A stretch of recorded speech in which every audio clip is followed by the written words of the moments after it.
بسم اللہ الرحمن الرحیم الحمد للہ رب العالمین والصلاة والسلام علی سید الانبیاء والمرسلین وعلی آلہ الطیبین واصحابہ الاکرمین اجمعین اما بعد۔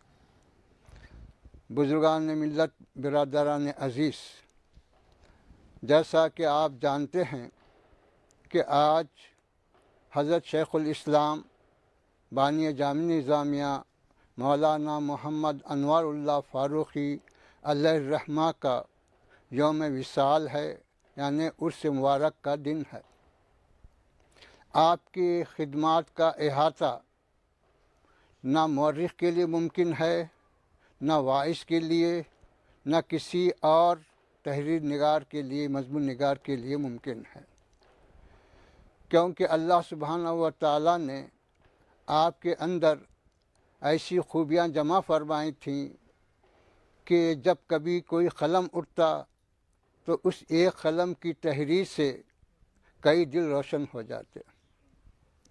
جب کبھی کوئی آپ کی جانب سے تحریک نکلتی تو ایک تحریک سارے علاقے اور ملک کے لیے ہدایت اور نور اور جو ہے صراط مستقیم کا ایک راستہ بن جاتا۔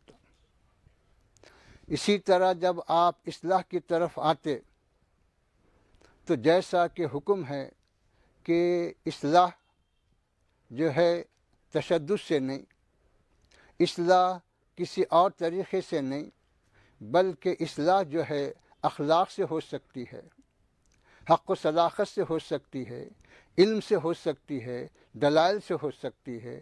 اسی راستے کو آپ نے اپنایا اور اس علاقے کے لیے جن جن چیزوں کو جو ہے بدلنا، جن چیزوں کی اصلاح کو آپ نے ضروری سمجھا، عقائد کے اعتبار سے ہو، اعمال کے اعتبار سے ہو یا کسی اور نوعیت سے ہو، ان ساری چیزوں کی آپ نے اصلاح فرمائی۔ اور یہ ساری کی ساری باتیں صرف ایک زبانی عقیدت کی باتیں نہیں ہیں، اس کے پورے شواہد موجود ہیں، تحریرات موجود ہیں، اور آپ کے تمام کارناموں کی پوری ریکارڈ کی جو ہے کتابیں اور اس کے تمام امثلہ جات موجود ہیں۔ یہ تو حضرت سیدنا علی رضی اللہ تعالی عنہ فرماتے ہیں کہ اگر کوئی شخص، اگر اللہ سبحانہ و تعالیٰ کسی ایک شخص کو میرے ذریعے ہدایت دے تو یہ نعمت میرے پاس عرب کے سرخ اونٹوں کی نعمت سے زیادہ عزیز ہے۔ فرماتے ایک آدمی کو ہدایت دینا دنیا کی ساری نعمتوں سے، ساری دولتوں سے آپ افضل بتا رہے ہیں، تو پھر اب ان لوگوں کا مقام و مرتبہ کیا ہوگا کہ جن کے ذریعے ہزاروں لوگ ہدایت پائے، ہزاروں مردہ دل زندہ ہو گئے، ہزاروں کی روشنیاں جو ہے اور بڑھ گئیں، ظلمتیں ختم ہو گئیں۔ تو ان لوگوں کی زندگی اور ان لوگوں کے مقامات، ان کے مراتب، وہ اللہ ہی جانتا ہے، ہم اس کا احاطہ نہیں کر سکتے۔ تو اس طرح سے میرے بزرگوں اور دوستو، اللہ سبحانہ و تعالیٰ اپنے ان محبوب بندوں کا جہاں ذکر ہوتا ہے، جہاں تذکرہ ہوتا ہے، حدیث شریف میں جیسا آپ پڑھے ہیں کہ اللہ کی رحمت وہاں نازل ہوتی ہے، کیونکہ ان بزرگوں کے، ان اللہ والوں کے ذکر میں، تذکرے میں جو باتیں آئیں گی، کوئی دنیا کی چیز تو نہیں آئے گی کہ ایسا دنیا میں یہ فلاں واقعہ ہوا تھا، یہ فلاں چیز ہوئی تھی، یا وہ سڑک بنائے، یا فلاں بنائے، بلڈنگ بنائے، یہ تو نہیں آئے گا۔ آئے گا تو تذکرہ اسی بات کا آئے گا کہ آپ نے قوم کو کیا فائدہ پہنچایا، آئے گا تو یہ آئے گا کہ آپ نے دین کی کیا خدمت کی، ذکر آئے گا تو یہی آئے گا کہ مسلمانوں کے لیے آپ نے کیا کام انجام دیے۔ انہی چیزوں کا ذکر ہوگا، دین کے اعتبار سے، اصلاح کے اعتبار سے، عقائد کی ہو، اعمال کی ہو، یا جس نوعیت سے ہوئی ہو، علم کے اعتبار سے اس کی جو ہے تشریح ہوگی، اسی کی وضاحت ہوگی، اور انہی چیزوں کا ذکر ہوگا۔ پھر ایک تو مخلوق کے ساتھ ربط کیسا تھا، دوسرے اللہ کے ساتھ ربط کیسا تھا، یہ دیکھا جائے گا۔ دونوں چیزیں بھی جو ہے اللہ والوں کے تذکرے میں شامل ہوتی ہیں۔ تو یہی چیز جو ہے ان کو دنیا اور آخرت میں کامیاب بناتی ہے. ایک تو مخلوق سے ربط، دوسرے خالق سے ربط، یہ دونوں چیزیں. اور اللہ سبحانہ و تعالیٰ نے شیخ الاسلام کے اندر یہ دونوں نعمتیں رکھ دی تھیں کہ آپ کا ربط مخلوق سے بھی تھا، آپ کا ربط خالق سے بھی تھا. مخلوق کی وجہ سے خالق سے دور نہیں ہوئے، اور خالق کے ذکر میں، عبادت میں مصروف رہ کر مخلوق کا حق اس آپ سے چھوٹنے نہیں پایا. ادھر مخلوق کا بھی حق ادا ہوا، ادھر خالق کا بھی حق ادا ہوا. یہ آپ کی زندگی کے نمایاں پہلو ہیں. یہ تو اس طرح سے جو ہے بتلایا گیا کہ حضرت شیخ الاسلام بانی جامع نظامیہ نے علم کی کیا خدمت انجام دی. اس پر اگر ہم غور کریں، اس کا جائزہ لیں، تو آپ کو پتہ چلے گا کہ دیکھیے ہمارے دکن میں، اس علاقے میں دینی مدارس کا مطلب جو ہے یہ نہیں تھا کہ کوئی بڑا مدرسہ ہو جہاں پر بچوں کے خیام طعام اور تمام سہولتوں کا انتظام ہو، اور وہاں پورا ایک نظم ہو اور بچے وہاں سہولت سے آسانی سے تعلیم پا سکیں. ایسا کوئی نظم نہیں تھا. حکومت اسلامی تھی، برسوں سے، صدیوں سے اسلامی حکومتیں چلی آ رہی تھیں، اس میں کوئی شک نہیں. اب پھر جب یہ صدیوں سے حکومتیں تھیں لیکن کوئی بھی اس طرح توجہ نہیں کیا، تو پھر یہ دین علم پھیلا کیسے؟ تو اس زمانے کا رواج یہی تھا کہ مختلف علماء اپنے اپنے مقام پر اپنی پسند کا درس دیا کرتے تھے. کوئی تفسیر کا دے رہا، کوئی فقہ کا دے رہا، کوئی حدیث کا دے رہا، کوئی ماخوذات کا دے رہا. تو طالب علم ان تمام کے پاس پھرنا، کہ حدیث پڑھنا ہے تو حدیث والے کے پاس جانا، فقہ پڑھنا ہے تو فقہ والے کے پاس جانا، منطق پڑھنا ہے تو منطق والے کے پاس جانا. پھر جانا ان کی اپنی سہولت کے ساتھ جانا. ہم اپنی سہولت سے نہیں جا سکتے، انہوں جب وقت دیں جائے. تو اس طرح سے جو ہے انہوں نے محنت شاخہ کے ذریعے علم حاصل کیا. لیکن جب حضرت شیخ الاسلام نے یہ دیکھا کہ لوگوں کے اندر ایک تو ہمتیں اب وہ باقی نہیں رہیں جو اسلاف میں تھی، کہ اسلاف کی تاریخ تو یہ بتاتی ہے کہ ایک حدیث کو لینے کے لیے کئی سو میل کا سفر کیا کرتے تھے. ان کی تاریخ یہ بتاتی ہے کہ وہ علم حاصل کرنے کے لیے وطن چھوڑے، خاندان چھوڑے، گھر چھوڑے، بار چھوڑے، سب چھوڑے، علم حاصل کیے. لیکن اب وہ ہمتیں لوگوں میں باقی نہیں رہیں. ایک دوسرا جو ہے یہ دیکھا گیا کہ یہ سہولتیں نہیں ہونے کی وجہ سے بہت کم لوگ ہمت کر رہے ہیں تعلیم حاصل کرنے کی. علم کی طرف بہت کم لوگ توجہ کر رہے ہیں. اس وجہ سے تاریخ میں جو ملتا ہے ہم کو چند مشہور ناموں کے سوا اور کوئی دوسرے نام نہیں ملتے. اب کچھ اور چھٹ گئے ہوں گے لیکن کوئی کثرت کے ساتھ اس کا تذکرہ نہیں ملتا. اگر کچھ مدرسے تھے بھی تو وہ جو ہے صرف اس بستی کے حد تک محدود تھے کہ وہی بستی کے لوگ ہی جائیں گے، پڑھیں گے، باہر والا تو آ نہیں سکتا، پڑھ نہیں سکتا، اس کو کوئی سہولت نہیں. پھر آپ نے دیکھا کہ اس وقت مسلمانوں کے پاس حکومت ہے، مسلمانوں کے پاس دولت بھی ہے، دنیا کے ساری چیزیں موجود ہیں، لیکن کمی کس میں ہو رہی ہے؟ کمی دین میں ہو رہی ہے. ایک حکومت گئی، دوسری آئی، وہ بھی مسلمان ہی، پھر وہ گئی، پھر آئی، تو یہ مسلمان، کئی مسلم خاندان حکومت کیے، لیکن اس طرف اب ہم کو توجہ کرنے کی ضرورت نہیں. تو ان بزرگوں کا نقطہ نظر یہی تھا کہ حکومت کوئی بھی رہے، حالات کچھ بھی ہوں، ہم کو حکومت کو دیکھنا نہیں ہے، حالات کو دیکھنا نہیں ہے، ہم کو یہ دیکھنا ہے کہ ہم دین کو کیسا بچا سکتے ہیں، دین کی اشاعت کیسے کر سکتے ہیں، اور اس کے کیا اسباب ہیں، اور ہم کس حد تک اس کو اختیار کر سکتے ہیں.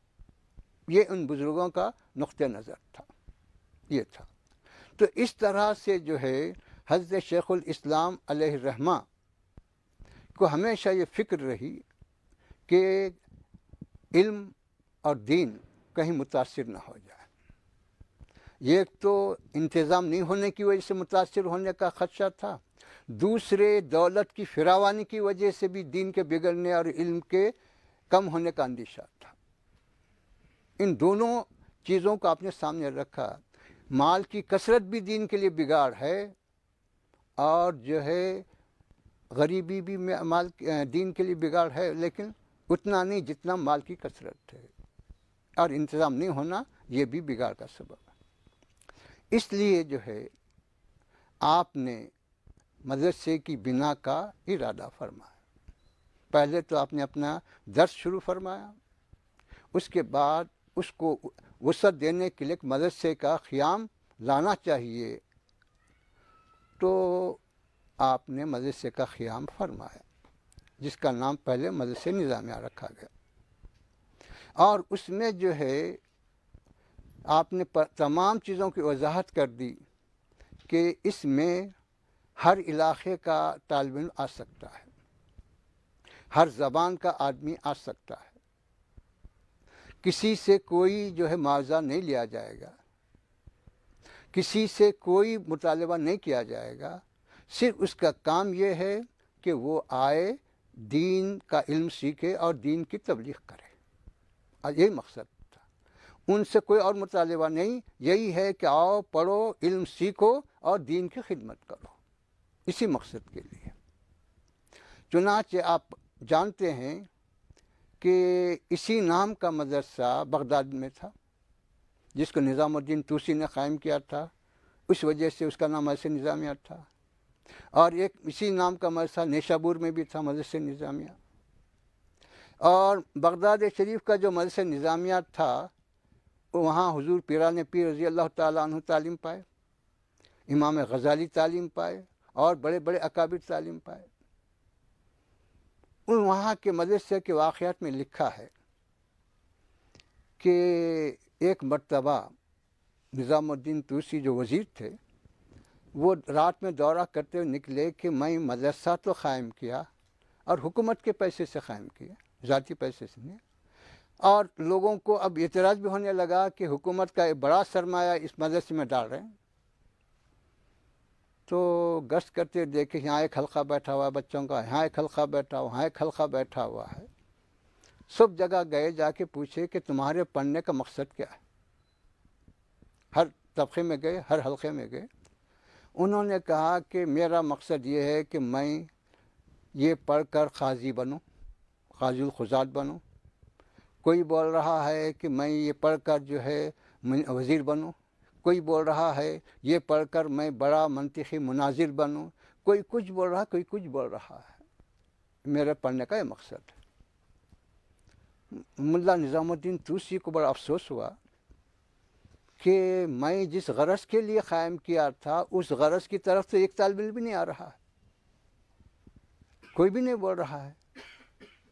اسی افسوس میں آگے بڑھ کے ایک حلقہ تھا، وہاں گئے، جس میں امام غزالی بھی تھے، اس حلقے میں۔ ان سے پوچھے کہ تمہارے پڑھنے کا مقصد کیا ہے؟ تو انہوں نے صرف اکیلے ایک ہی جواب دیا کہ میرے پڑھنے کا مقصد علم سیکھنا، دین کی خدمت کرنا۔ بس انہوں نے ایک ہی کہا کہ دین کی خدمت کرنا میرا مقصد ہے۔ تو اس وقت ملا نظام الدین طوسی اللہ کا شکر بجا لائے کہ کم سے کم ایک بچہ تو ایسا نکلا کہ جس کی وجہ سے میرے مقصد کی تکمیل ہو رہی ہے، ماں بقی کچھ بھی ہونے دو، اس سے مجھے کوئی فکر نہیں۔ تو اس طرح سے بزرگوں سے جو سلسلہ چلا آ رہا ہے وہ اسی نوعیت کا ہے۔ حضرت شیخ الاسلام نے حکومت کے پیسے پہ قائم نہیں کیا، حالانکہ آپ چاہتے تو حکومت کے پیسے پہ قائم کر سکتے تھے، آپ کو پوری سہولت تھی اور کوئی رکاوٹ نہیں تھی اس وقت، لیکن آپ نے یہی مناسب سمجھا کہ حکومتیں آتی اور جاتی، دنیا کے انتظامات بدلتے رہتے ہیں، اس لیے اس کو حکومت سے منسلک کرنا، حکومت سے متعلق کرنا یہ مناسب نہیں ہے۔ ایک تو شان توکل کے خلاف بھی ہے، اور دوسرے حالات کے لحاظ سے بھی جو ہے دیکھ رہے ہیں، سبھی دیکھیں، تجربہ ہے کہ جو چیزیں حکومت کے سہارے پہ قائم ہوتی ہیں ختم بھی ہو جاتی ہیں۔ چنانچہ مدرسہ نظامیہ بغداد اب باقی نہیں ہے، نیشابور کا مدرسہ باقی نہیں ہے، اور اس طرح کے کئی مدرسے جو قائم ہوئے تھے وہ سب ختم ہو، کیوں کہ وہ حکومت کے سہارے پہ قائم ہوئے تھے، حکومت کی امداد پہ قائم ہوئے تھے، توکل کی شان وہاں باقی نہیں تھی۔ اس لیے باوجود اسباب رکھنے کے، وسائل رکھنے کے، اختیار رکھنے کے، آپ نے حکومت کے سہارے یا حکومت کے دولت پر مدرسے کو قائم نہیں فرمایا، توکل پہ قائم فرمایا۔ اور کیا کیا کہ دیکھو میں یہ تو مدرسہ قائم کر رہا ہوں، لیکن اب قوم کی ذمہ داری ہے کہ اس کو آگے بڑھائے، اس کو ترقی دے، اس کا تعاون کرے۔ اس وقت لوگ جو ہے چمگیاں کرتے رہے کہ بھائی ایک ایک روپیہ، دو دو روپیے مانگنے کے بجائے بادشاہ وقت کو کہہ دیں تو پوری رقم ایک وقت مل جاتی، بیٹھے گھر بیٹھے مل جاتی ہے۔ یہ اپیل کرنے کی کیا ضرورت ہے، یہ محنت کرنے کی کیا ضرورت ہے، ایک ایک روپیہ جمع کرنے کی کیا ضرورت ہے؟ لیکن آپ نے کسی کی کوئی بات نہیں سنی، والا کہ نہیں، اس میں جو برکت ہے، اس میں جو خیر ہے، اور اس کے اندر جو للہیت ہے، اس میں وہ برکت نہیں ہے، وہ خیر نہیں ہے۔ اس لیے آپ نے جو ہے اس کی طرف توجہ نہیں فرمائی۔ ہاں بادشاہ نے از خود پیشکش کیا تو جو دوسرے جب دے رہے ہیں تم بھی دو، یہ تو اس میں سب سے پہلے آپ نے اپنے مدرسے کی بنیاد میں توکل کو پیش نظر رکھا۔ ایسا نہیں کہ صاحب اس وقت اس کے سوا کوئی راستہ ہی نہیں تھا، کوئی دینے والا ہی نہیں تھا، اس وجہ سے مجبور ہو کے ایسا کرے، نہیں، مجبور نہیں تھے اس وقت۔ آپ بادشاہوں کے استاد تھے، اور حکومت بھی مالدار تھی، غریب نہیں تھی۔ چلو حکومت کے پاس پیسہ نہیں تھا، کچھ نہیں، حکومت مالدار تھی، بادشاہوں کے استاد تھے، پورے اسباب وسائل ذرائع تھے، لیکن پھر بھی آپ نے ان کی طرف توجہ نہیں فرمائی، اپنے ذاتی طور پر قائم فرمایا اور توکل کے اوپر اس کو چلایا۔ اس وجہ سے حضرت اپنی وصیت میں لکھتے ہیں، جو چھپی ہوئی ہے، کیا کہ تم لوگ طلباء کی تعداد کو محدود نہ کرو، اللہ خود اس کا انتظام کرنے والا ہے۔ یہ ہوا، یعنی جتنے آتے آنے دو، جتنی تعداد بڑھتی بڑھنے دو، اس کو